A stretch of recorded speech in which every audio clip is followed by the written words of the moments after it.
take seats.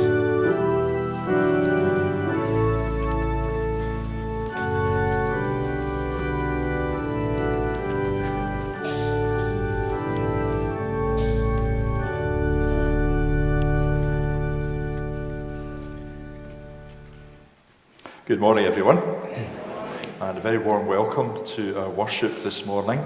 It's great to see you here with us as we come to bring our praise to Almighty God.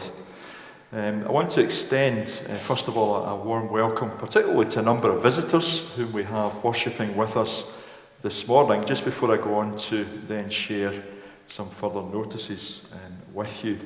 Bit of an international gathering this morning here in Dale St Andrews. We're used to people looking in a sense, because we have a window on the world, or the world has a window on us, because all of our services are broadcast live through our website, and we've reached over 100 nations in the last 10 months or so since we've been doing that. I don't know whether that's encouraged some of the nations to join us this morning, but certainly quite a few have. So we particularly welcome Bronwyn Roberts, who is here from, now I'm going to try and pronounce this, and you know that my pronunciation's not that great, so I'll do my best. Bronwyn is here from Engadine, which is near Sydney, Australia. Bronwyn's aunt, Annie Adair, was a member here in this congregation for many years. So we welcome Bronwyn, delighted that you can join us from Sydney. Donald and Helen are here from the United States of America, from the Windy City, from Chicago, and quite a coincidence, but one of our members is not long back from Chicago as well, and confirmed that it is indeed windy. So we warmly welcome you as you come to share with Willie and Anne, and Christine and Ian, and the wider family here in Scotland. I was told that June Adams' granddaughter is here as well. We see her later, June, is that right? Is it Erin? Erin. Oh, well, that's nice. It's always nice to welcome the young ones as well. And Nancy Beck's granddaughter, Sarah Helliwell, is here as well, so it's good to welcome Sarah. I always get a wee cuddle when Sarah comes in, which is quite nice. Who else have I to welcome? Yes, Mrs. Harrison, who worships with us from time to time from Gairloch, has joined us this morning, and it's a delight to have you here. And we have our friends from Northern Ireland who were with us last Sunday as well. So you're all very welcome. And if you are visiting and I've missed you out, then I do apologise. Please come and shake my hand and say hello, because you're very welcome indeed. I know a few folks have joined us to celebrate the achievements of boys and young men in 2nd 4th Motherwell Boys Brigade Company this morning, and there'll be more of that later on in the service. It's a delight to see the boys, the young men, and some of their officers here this morning too. So thank you for joining us. You will not have read it in the news sheet because it was printed before this happened on Friday night, but our congratulations to 2nd 4th Motherwell, who won the championship flag at the battalion review on Friday night. You'll have a chance, yeah, there you go.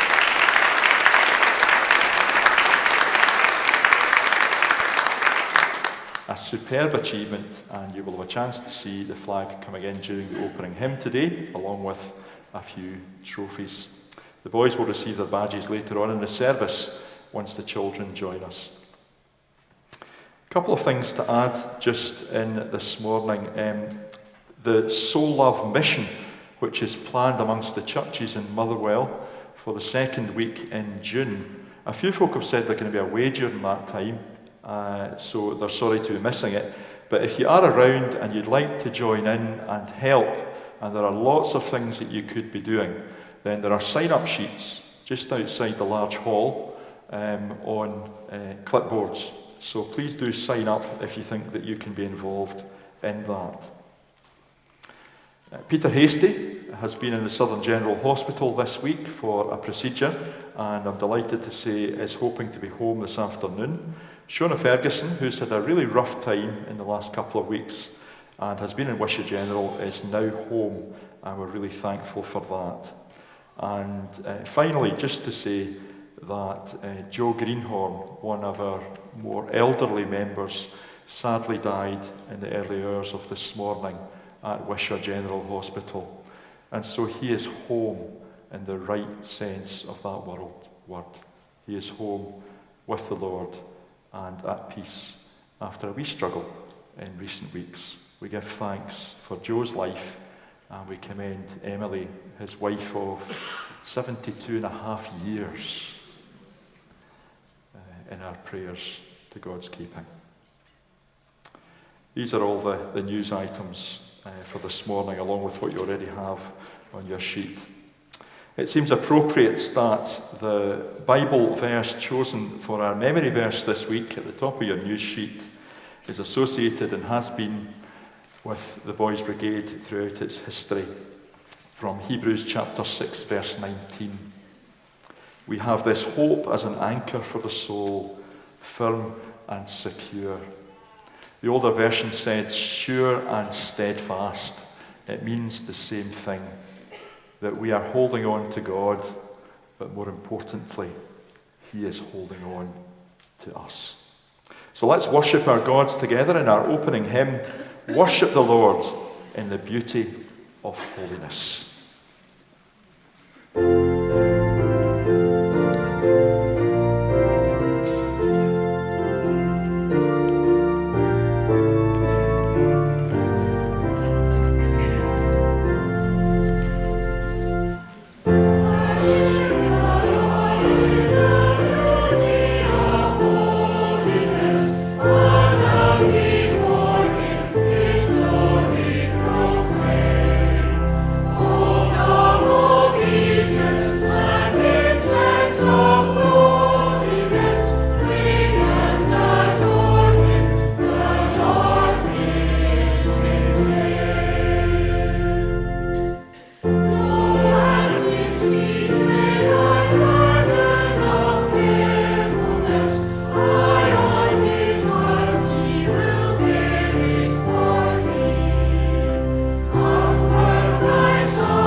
Let's now continue to worship God as we join together in prayer.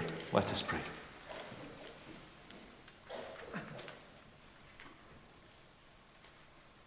Lord of eternity, the author of time, the creator of heaven and earth, we come to bow before you in these moments, thankful for your gift to us of life.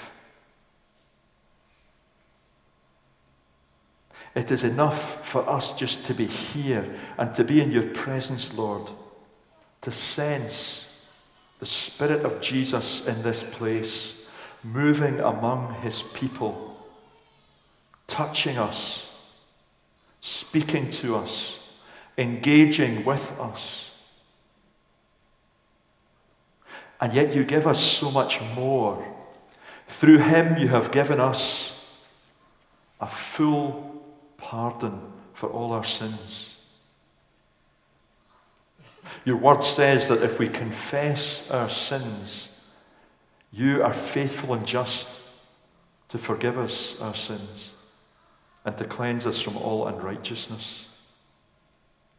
That is a welcome promise, because each one of us in this place knows firmly and clearly that we fall short of the people you meant us to be.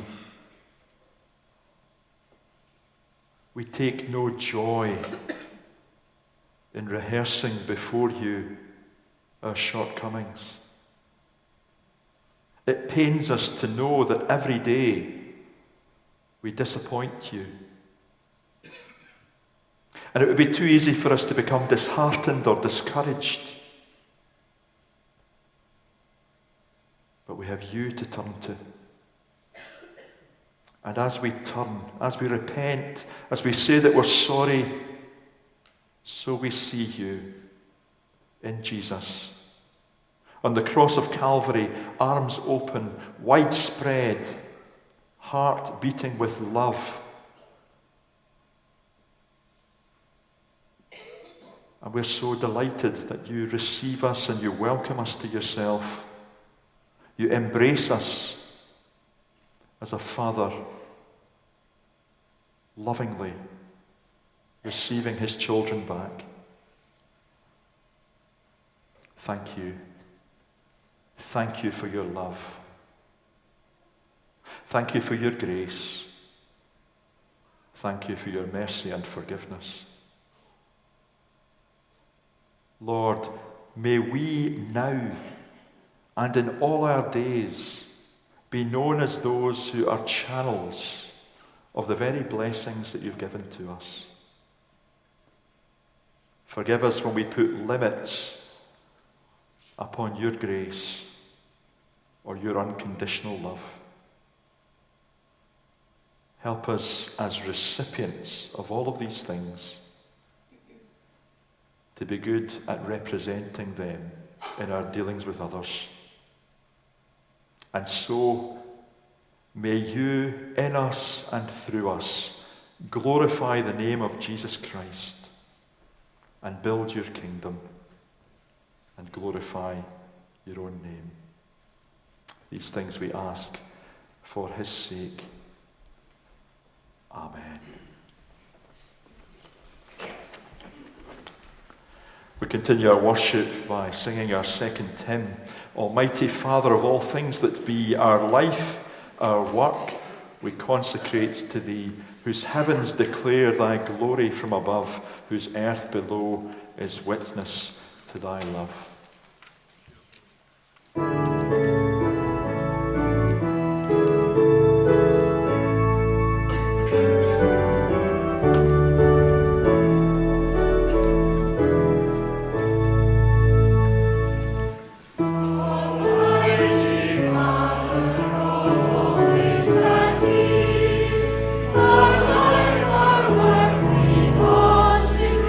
to thee.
Last Sunday, we concluded a series of studies on the 7 letters to the churches in Revelation, the very last book in the Bible.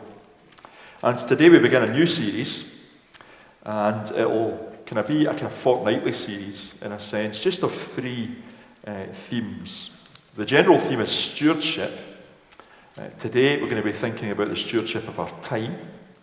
In a fortnight's time, we will return to the general theme and think about the talents that God has given us and how we ought to use those in His service. And then finally, in a few more weeks' time, it will be about our treasures, our possessions, our money, all the gifts that God has given. But today we start thinking about stewardship from perhaps what you might think is an unusual reading, but hopefully all will become clear. The Gospel of Luke, chapter 10, verses 25 to 42. It begins with the parable of the Good Samaritan, and it continues on to the story of Jesus visiting his friends Mary, Martha, and Lazarus in their home at Bethany, just outside Jerusalem. On one occasion, an expert in the law stood up to test Jesus. "Teacher," he asked, "what must I do to inherit eternal life?" "What is written in the law?" he replied. "How do you read it?" He answered, "Love the Lord your God with all your heart, and with all your soul, and with all your strength, and with all your mind. And love your neighbour as yourself." "You have answered correctly," Jesus replied. "Do this, and you will live."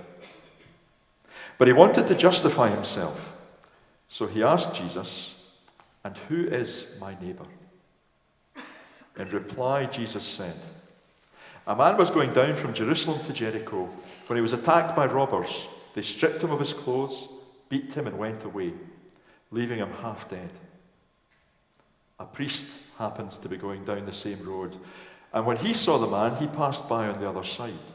So too a Levite, when he came to the place and saw him, passed by on the other side. But a Samaritan, as he travelled, came where the man was, and when he saw him, he took pity on him. He went to him and bandaged his wounds, pouring on oil and wine. And then he put the man on his own donkey, brought him to an inn, and took care of him. The next day he took out 2 denarii and gave them to the innkeeper. 'Look after him,' he said, 'and when I return, I will reimburse you for any extra expense you may have.' Which of these 3 do you think was a neighbour to the man who fell into the hands of robbers?" The expert in the law replied, "The one who had mercy on him." Jesus told him, "Go and do likewise." As Jesus and his disciples were on their way, he came to a village where a woman named Martha opened her home to him. She had a sister called Mary who sat at the Lord's feet, listening to what he said. But Martha was distracted by all the preparations that had to be made. She came to him and asked, "Lord, don't you care that my sister has left me to do the work by myself? Tell her to help me." "Martha, Martha," the Lord answered, "you are worried and upset about many things, but few things are needed, or indeed only one. Mary has chosen what is better, and it will not be taken away from her." Amen. And we give thanks to God for this reading from his word. Son of God, eternal Saviour, source of life and truth and grace, Son of man, whose birth incarnate hallows all our human race, great High Priest, who throned in glory for your own will ever plead, fill us with your love and pity. Heal our wrongs, help our need.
My child arrived just the other day.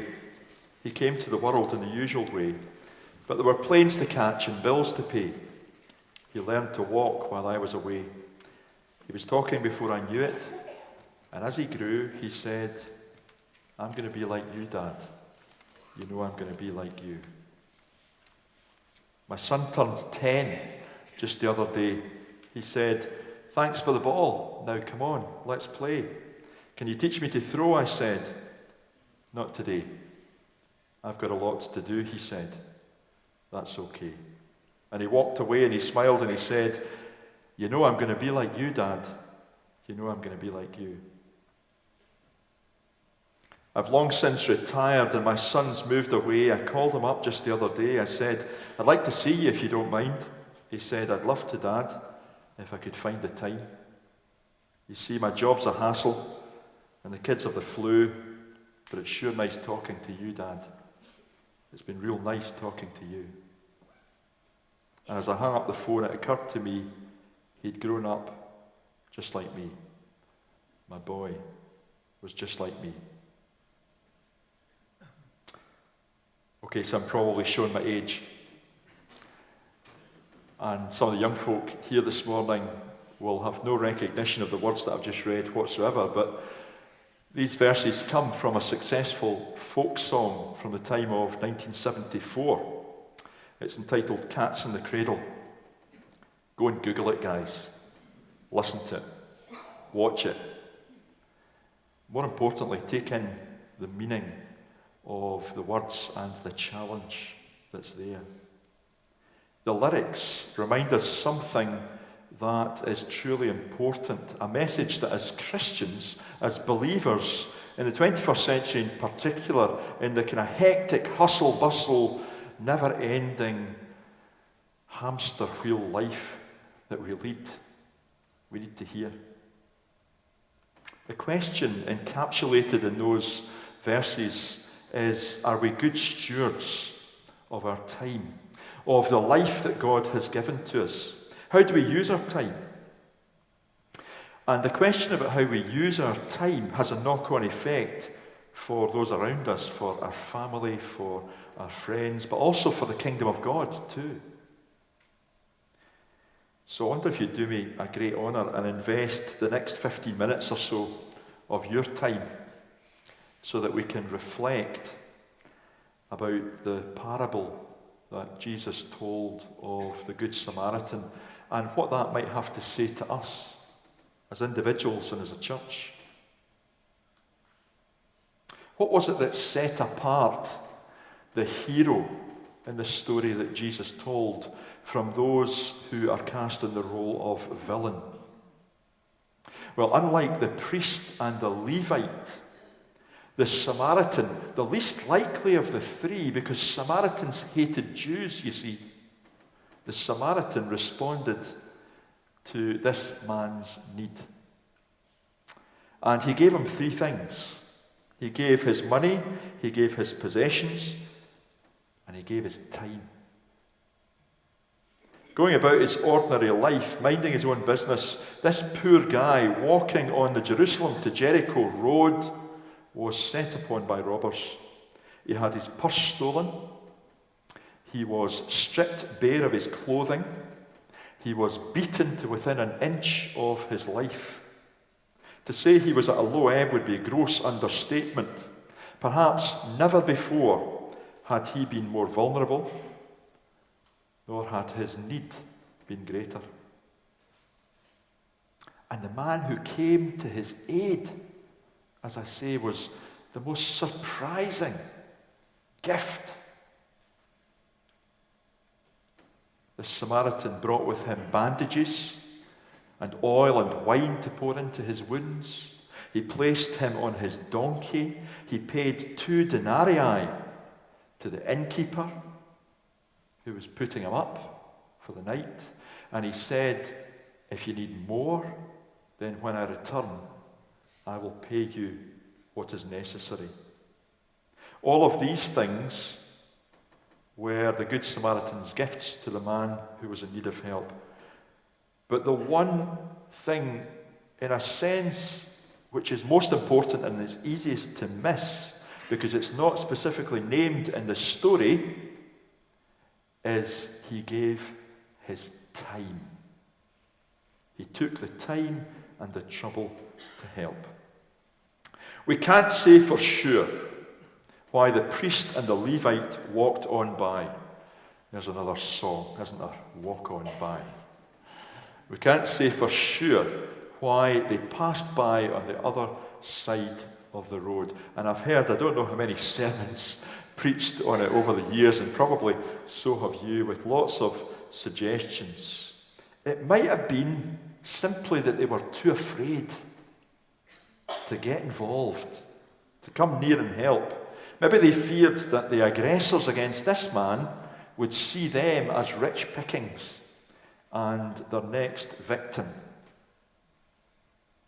It's too easy to criticise, to comment from an ivory tower and say, well, the priest and Levite did wrong, they really should have helped. But I wonder how many times each of us have hesitated to step in and actually do something because we've been paralysed by anxiety or worry for our own person. Equally, I've heard it said that the priest and the Levite were so focused on their to-do list for the day, probably a religious to-do list, serving God. So busy were they, so jam-packed in their schedule were they, that they simply couldn't even pause for a moment to help this man who was in danger of dying. Again, are there not occasions when we could be accused likewise? When we think or we say or we act as if we don't have the time for that person because we're so focused on getting somewhere else and doing something that's so important. And well, might it be important? But what about the need in front of us? And that's the point, you see. We each, every one of us, has a limited amount of time. We have 24 hours in each day. We have 7 days in each week. We have 52 weeks in each year. And so we need to set priorities. We need to choose what it is most important to do in that moment we have. In this parable of Jesus, the Samaritan prioritized a person over a project. We don't know, because we're not told, if the Samaritan had any margin for deviation from his schedule that day. We don't know whether he had any more time on his hands than did the priest and the Levite. What we do know is he helped. He acted. He did something. He prioritized his time towards that man in that moment. And if you listen carefully to the text, you'll hear how much of his time the Samaritan actually gifted to the injured man. Verse 33 and following says, a Samaritan as he travelled came where the man was, and when he saw him, he took pity on him. Here's the first thing. He went to him, he bandaged his wounds, pouring on oil and wine. Then he put the man on his own donkey. He brought him to an inn, and he took care of him. And then verse 35 says this, interesting. Do you know, I confess to you, I've been reading the Bible for 35 years now. I had never noticed these next 3 words. And it was only when I was preparing for this morning that God almost put a spotlight upon these 3 words at the beginning of verse 35. The next day, he took out 2 denarii and gave them to the innkeeper. Look after him, he said, and when I return, I will reimburse you for any extra expense you may have. Now, when you read this parable, or when you hear this parable as a child in the Sunday school, then It's kind of easy to skip over some of the details. Oh my goodness, how many times have you heard me say this? It's kind of easy to skip over the details. You know, the kind of common saying is that the devil is in the detail. You've heard that? Yeah? Well, this is the opposite here. The Lord is in the detail. My impression of this story was that this Samaritan did a tremendously good job in, binding up the man's wounds, taking him on his own animal to a place where he'd be looked after, and then handing over a couple of denarii, which wasn't a great deal of money, by the way, and saying, take care of him, I'll come back, and if you need any more money, then I'll give you that. But if you read the detail, it says, the next day he took out the 2 denarii. Okay? And the words before that says that he took care of him. Now my reading of that is, the man stayed with him. He stayed with him overnight in the inn. He didn't just abandon him to the innkeeper and then go off to do what was next on his schedule. It was the next day, after looking after him, he handed over the money and he promised to return. Check that out. He promised to return. He didn't say, well, I've done my duty here. I've given of what I can. Given quite a big chunk of my time. I can feel pretty good about that. And then went on his way. No, he promised to return. How wonderful. That same day, the Samaritan helped that man. That same night, which became another day, he had the same 24 hours as did the priest and the Levite afforded him. So what's the difference? It's about priorities. You sometimes hear folks say, and I've said it myself, and I'll tell you what, this week I've definitely said it. I just don't have enough time. I wish there was an 8th day in the week, or an extra hour in the day. Yeah, there's a few folks smiling. Maybe you have felt like that too. In some ways, that's a nonsensical statement. We all have the same amount of time in each day. It is how we choose to use that time which determines what we can and cannot accomplish with that day. Now, I confess that I really struggle with those kind of choices every day. I have a dilemma. What to do, what to set as a priority. There's the old thing, isn't there? You've heard about ministers that they only work 1 day a week, and then they only work for an hour and a half, really. I have to say that truly bugs me when people say that. Please don't say that to me. You're likely to get, at the very least, a scowl. And at the very worst, if it's been a bad day, which has lasted 168 hours, yes, total it, 7 times 24, that's what it equals. You're likely to get the rough edge of my tongue. But there is this whole thing for me in the vocation that I follow about sometimes sitting in my study, preparing, praying, reading, getting ready for services like this and other things that I have to do. And I'm thinking, I should be out there visiting folk. And then when I am sitting visiting folk, sometimes, forgive me, I'm thinking, do you know, I've got 3 funerals to prepare for the next 2 days. I should really be in my study. But hey, that's just a wee bit of my life. Your life will no doubt be just as complex. We each have those dilemmas.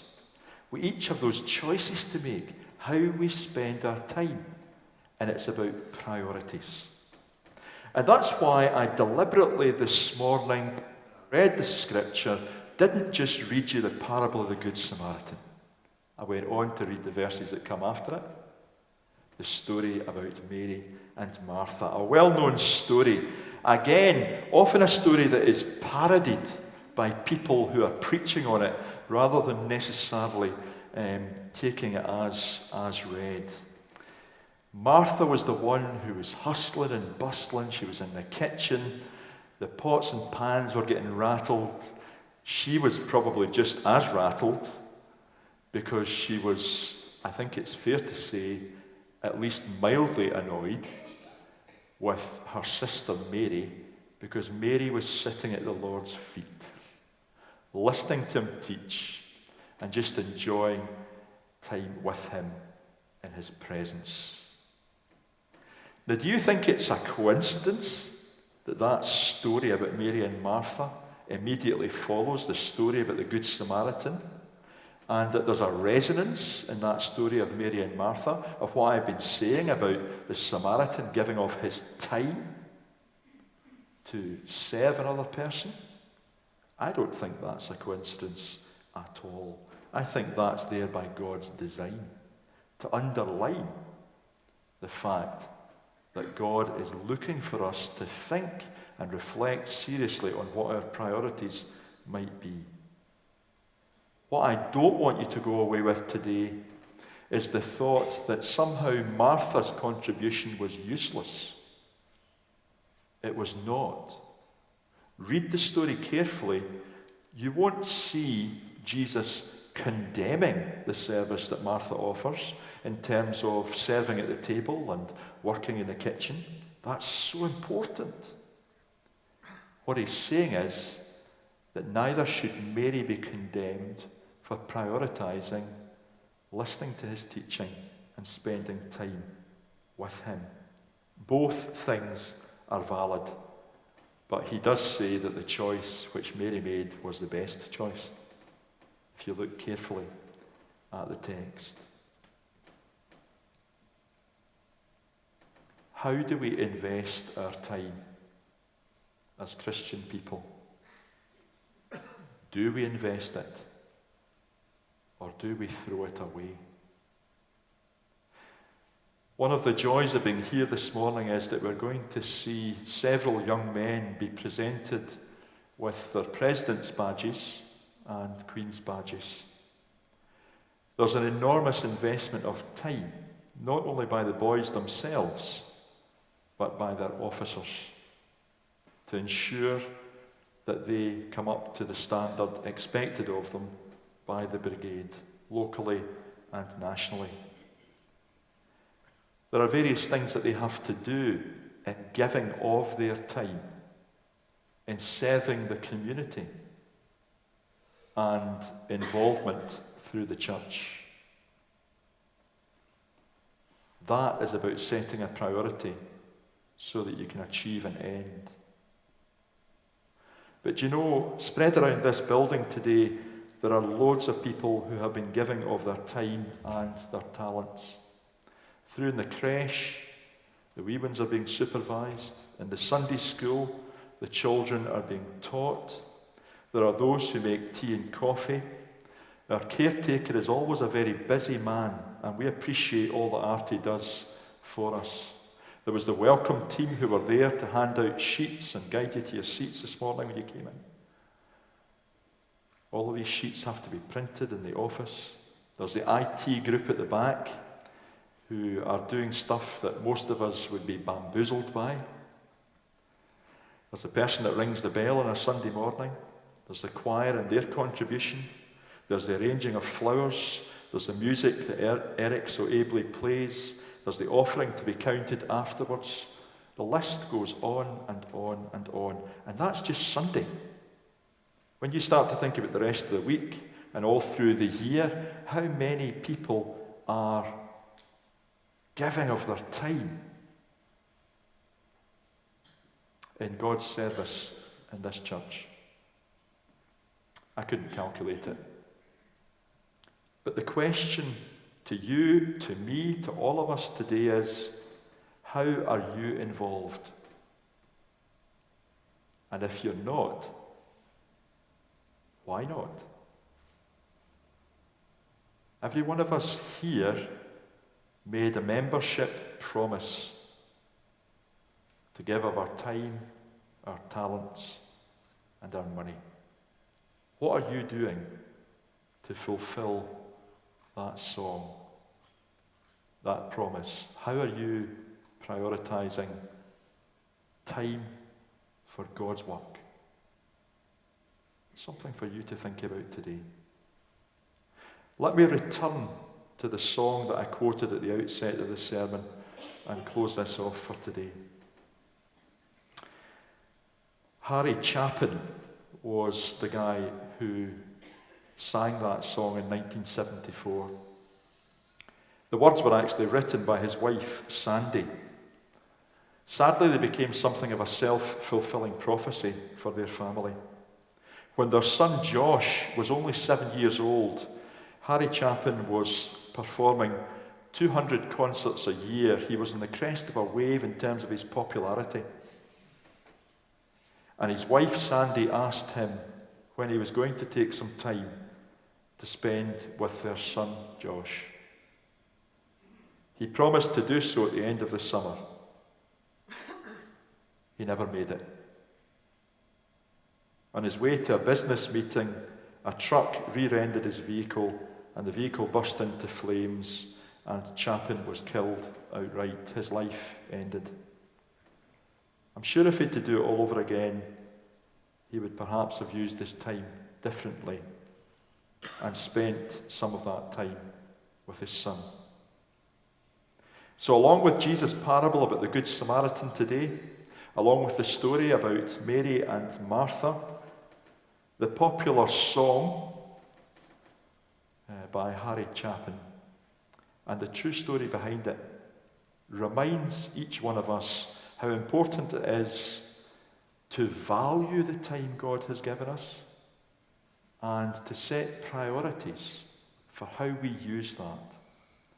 And the best way that you can use that is to serve His purposes. Because when you're doing God's work, you're doing something that truly lasts.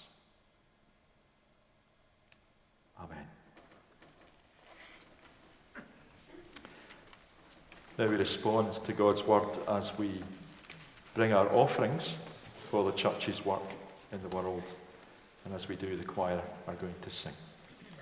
When I needed a neighbour, were you there?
Let's give thanks together in prayer to God. Let us pray.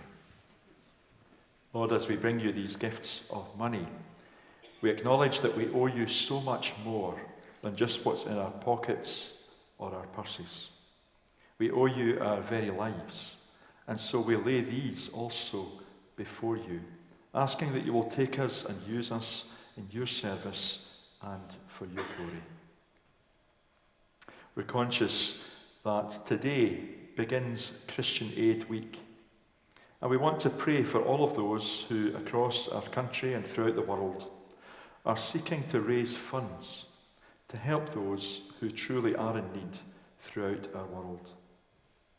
We pray for our own folks who will go on the long march this afternoon, asking that it will be a good time for them of fellowship, and that as they're prepared to give of their time and effort to that, so their efforts will be rewarded. As well as Christian Aid Week, we are at the moment in the middle of Foster Care Fortnight in this country. We're thankful for those who give of their time and open their homes to damaged young children. Those who have them for a shorter or a longer period of time, and those who perhaps go on to seek adoption. We're thankful that in our own fellowship here, there are families who have been committed to follow through on what has been a ministry for them. Not easy, not simple, not straightforward, but worthwhile and making a difference.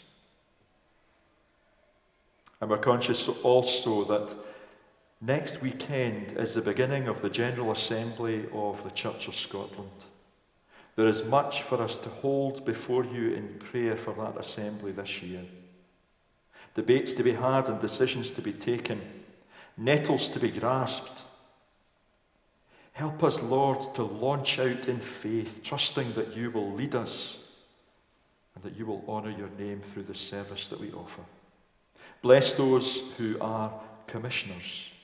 Grant them wisdom and clarity and courage. And Lord, as we prepare to receive our young people into the sanctuary to share with us in worship, as we prepare to present awards to those who have worked so hard through our Boys' Brigades to receive them, we pray especially for the younger part of our church family. We pray that you will plant a seed of faith in their hearts, of hope and of love, a knowledge and an experience of Jesus Christ that will change them and help them to live good lives.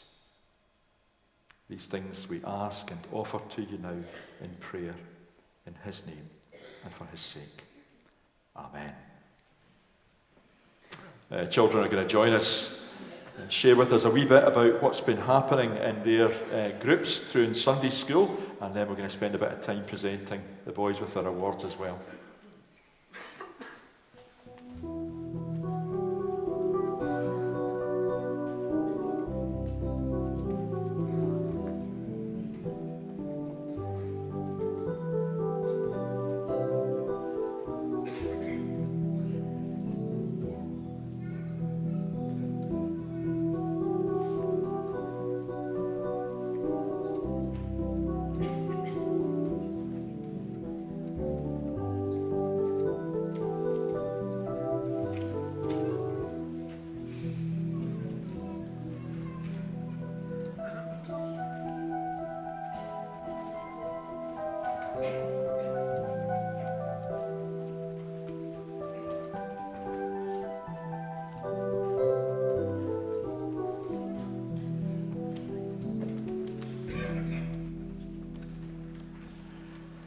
Well, boys and girls, it's fantastic to see you.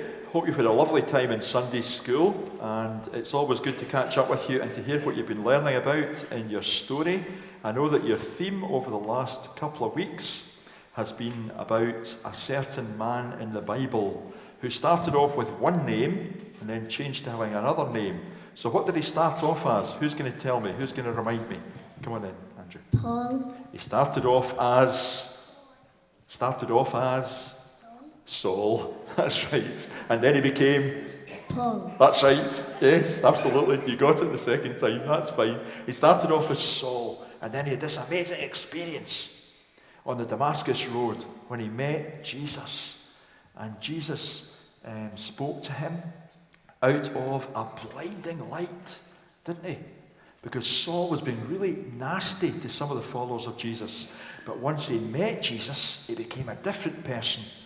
And becoming a different person, he got a different name. Now, you've been going on your holidays today, haven't you? Some of you hold up some of your pictures. Let's see. Hold them up. Why don't you stand up, turn around, and show the adults some of your pictures. Let's see. Pictures that you've coloured in, that you've drawn. Some of you get suitcases as well. I know my wife was working hard on these suitcases to pack all your things to go on holiday to Cyprus. Is that right? Paul was going to Cyprus. Yes. I wish I was going with him. Get away for this rotten weather. That would be good, wouldn't it? Yeah, well done. That's great. Paul was going to Cyprus. Why was he going to Cyprus? Was he going on his holidays? Why was he going? Why was he going, Ewan? Because he'd be naughty. Because he'd been naughty. Because he'd be nasty. Because he'd been nasty. Well, no. He was nasty, so you've got part of the story right. He used to be nasty, but he became nice, didn't he? He was nasty, and then he changed and he became nice once he met Jesus. And so because he was so nice, he was going to Cyprus and to lots of other places to do what? What was he going to do? To tell other people about Jesus. Well done, Craig. That was really good. To tell other people about Jesus. And so he was called, does anybody know there's a special name for it? He was called, it begins with a Your mum's nodding. Missionary. Well done, Ewan. Yes. 3 years of age, a missionary. That's right. That's a big word. Jinx for a 3-year-old, isn't it? He became a missionary. That's right. Now, I've got a couple of pictures to show you this morning. We put them up on the screen. I've got a couple of pictures. There should be one of our missionary. There it is. A few weeks ago, do you remember that Anthony Short was here with his wife Daria and their children Joel and Ezra? And Anthony is our missionary partner. Now it says a big 150 at the top there, and that's because this year marks the 150th anniversary of the school where Anthony works. As a missionary, he's a school teacher. He's principal of the school in Tabitha, in Jaffa, in Israel. Let me see the next picture. There's the school, the Church of Scotland, Tabitha School, founded 150 years ago. And the next picture shows you where Tabitha is situated. Can you see that wee bit in kind of yellowy or beigey? I'm not quite sure what kind. It's more beige than yellow, Derek. Which is called Israel. Well, that's a country surrounded by Egypt and Jordan and Syria and Saudi Arabia, all of these places. And that's where Anthony works as a missionary, as a teacher, helping people to know the story of Jesus. Now, it's not just Paul in the story you've been learning about, or Anthony, who's our friend and our missionary in Israel, who can be missionaries, who can be messengers about the message of Jesus. We've all got to tell other people about the message of Jesus. And there are different ways of doing that, boys and girls. We do it in the Sunday school, of course, but we also do it through the various youth organisations that we have in the church, like the Brownies, and the Girls' Brigade, and the Boys' Brigade. And you might have noticed, did you notice when you came in today, there's some of the Boys' Brigade here with us this morning? That's because they are going to, some of them, be presented with awards to say well done to them. But one of the important points I want to make before we do that is that the Boys' Brigade, Girls' Brigade, are very much Christian organisations. I think Paul would have approved of, because we're teaching the boys and the young men, the girls and the young women, all about Jesus. And in a sense, these are missionary organisations. I hope that, particularly the boys, as you watch the young lads getting their badges this morning, And you can see the trophies that they've won this year, which is fantastic. And hear a bit about the Boys Brigade, that if you don't already go to the Boys Brigade, that you can maybe think about coming along and joining. And if some of the girls are here and they don't already go to the Brownies or the Girls Brigade, you can maybe think about joining us. That would be great. Now I'm going to hand over to Captain Colin Weir. He's going to come and tell you a bit about all of this, and then we're going to present the awards to the boys. Thank you. Thanks, Derek. As Derek said earlier on, you can see it's been a successful year competition-wise for us. Friday night at the review, I have to say, was a roller coaster of emotions at various points because we didn't know what was happening at all, so it was really good. The trophies you can see here, one of them is the restricted drill competition, where we actually got a first place and a second place in that. We won the athletics competition and also the physical challenge. And that, along with other competitions, the next best result we got was a second place in the Bible knowledge competition, and we're grateful to Roy Simpson, who retired last year but came back and worked with the boys towards that, which was brilliant. And putting these all together, we managed to get the championship flag, which was great. As I said earlier, it was a roller coaster of emotions for us all. It was a particular roller coaster emotion for Dougie Graham, the property convener, because he was sitting up the back and he was delighted that we won. But he also thought the plaster was going to come in the balcony because we were up there going absolutely crazy.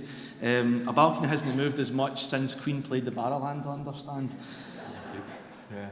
So, but this year, each of the boys and the officers throughout the entire company have worked so hard towards achieving their individual badges and the work that they've done. We're also very thankful to the congregation for continued prayer and financial support for us. We're elders who've come along and ably helped us and put up with our silly suggestions and things at different times and nodded and allowed us to hoist a giant flag up the bell tower and things like that. If you haven't seen it on the way out, have a wee look. So thank you for that. As Derek said earlier on, the highlight of this year for us is seeing 8 young men achieve the highest awards in the brigade. We've got 2 men that are going to be receiving their President's badges this year, or have received them, and we're going to be presenting them with them this morning. Now, to get the President's badge, boys have to have good attendance, achieve level 4 in all areas of their achievement work, attend a leadership training course, and be recommended by the company captain, which isn't always a given. So I'm going to ask Corporal Callum Cahoon and Corporal Scott Grant to come forward just now to receive their President's badges, please.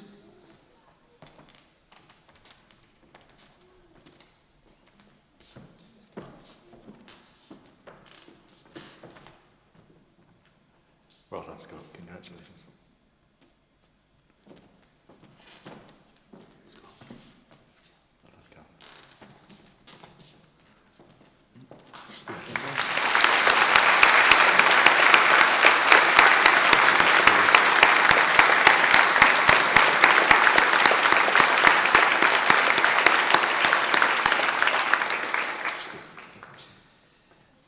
We're also really excited this year that we have 6 Queensmen.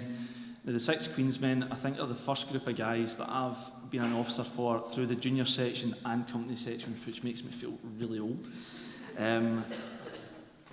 The 6 Queensmen this year, to achieve the Queen's badge, the boys have to hold the President's badge, which is the first step to it, participate in a residential training course, take leadership responsibility within the company, develop a particular skill or interest, complete at least 30 hours community service out with the company, attend a residential completion course, and once again be recommended by the company captain. Now, the 6 boys this year worked very hard, and touching on earlier what Derek said about the community service aspect of it, they've achieved between the 6 of them over 270 hours of community service, giving that back to local organisations around about the town, not including the work that they've done within the company, which is really remarkable. The 6 boys this year, I'll just give a wee rundown of some of the things they've been doing. Mark Clarkson, he done over 30 hours of his charity-based work in St Patrick's down the road for a charity called Enable Disabled, where he works hands-on helping people with disabilities, and he's actually continued to do that on a Tuesday evening, which is brilliant. Stephen Corbett, his interest was honing in his guitar skills, which was really good, and we found out about that at the review on Friday. And he also was doing some volunteer work within the British Heart Foundation. Samuel Davis notched up over 50 hours of volunteering in the Globe Bookshop across the road, and his interest in is his driving. Ross Grant, he, for his interest, worked to learn the chanter. In the Boys Brigade, we've started some piping and chanter lessons on a Friday night, and Ross was working doing that, and he also was volunteering in the British Heart Foundation. David Kirk became a qualified badminton referee and officiated at the International Children's Games in 2011, which were held in Lanarkshire, and he had the responsibility of refereeing the final for this contest, which was quite a feat. Grant McMaster completed 42 hours work within the British Heart Foundation shop, and his physical activity was American football, and when he comes up you'll understand why he does American football. So I've got the pleasure of asking the 6 boys to come up. 5 of them. Unfortunately Sam couldn't be here today, so I'll ask Sergeant Grant McMaster, Sergeant Ross Grant, Sergeant David Kirk, Sergeant Stephen Corbett and Sergeant Mark Clarkson to come up and receive your badges, please.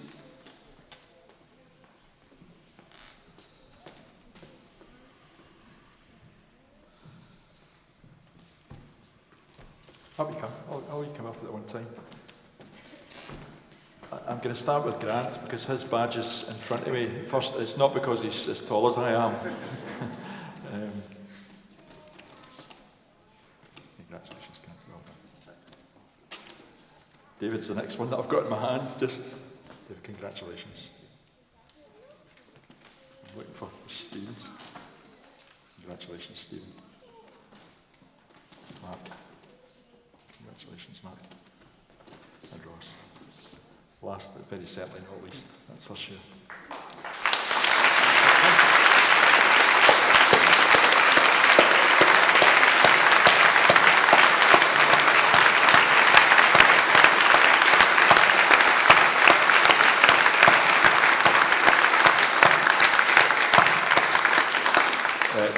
Don't go anywhere, David. Just stay right there.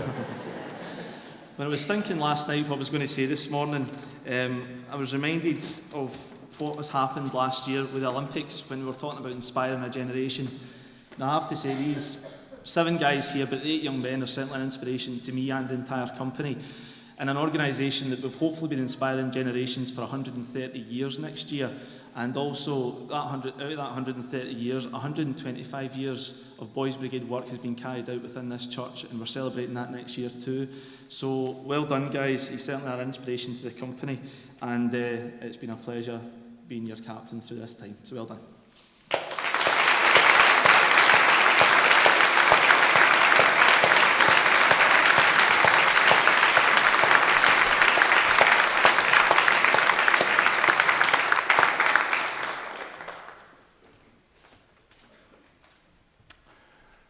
I think we want to say thank you to Colin and to all of the officers who spend so much of their time with the boys and the young men as well. Colin was saying that, of course, the boys are an inspiration, and indeed they are. Hopefully they will inspire the next generation, as indeed they have been inspired by Colin and the officers in his generation and previous generations to all play their part. It's really very much like a relay race, this, guys. Do you know that? The baton has very firmly been passed to you as senior young men amongst our company, 2nd, 4th Motherwell now. You have to run with that baton and do the best you can to support the boys who come after you, just indeed as it was done before you. Each one of us has that part to play in whatever role it might be in the church or in the Boys Brigade or elsewhere. So a hearty well done to all of you. In response to what we've just shared, and also in response to God's word, and really the whole theme of this service, we sing our final hymn.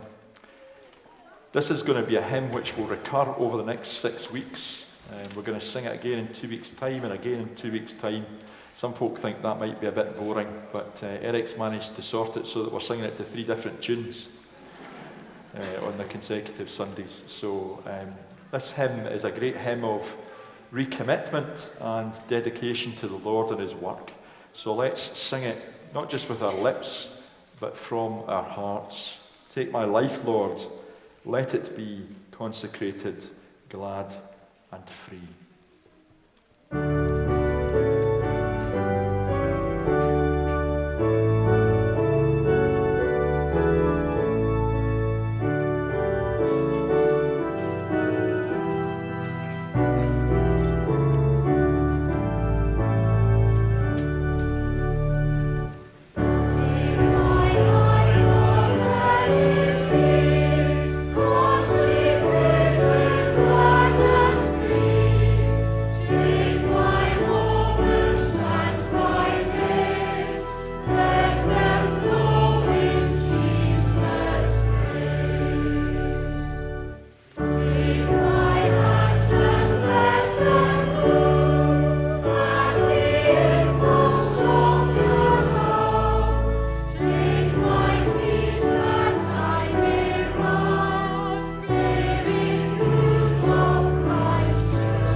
Jesus Christ is the same yesterday, today, and forevermore. He is unchanging and faithful to us. And so go from this place to serve him faithfully with your time, your talents, and your treasures, with every fibre of your being. And may the blessing of Almighty God, the Father, the Son, and the Holy Spirit rest upon and remain with you all, and all whom you serve in his name, both now and always.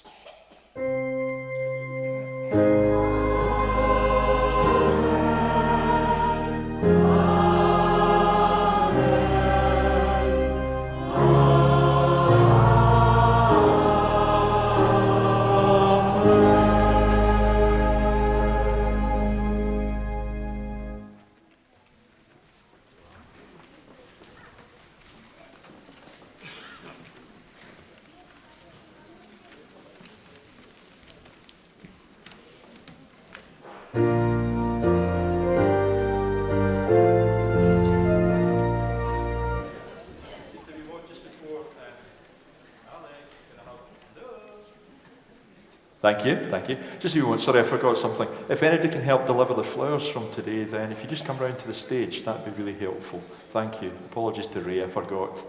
Old age, you see.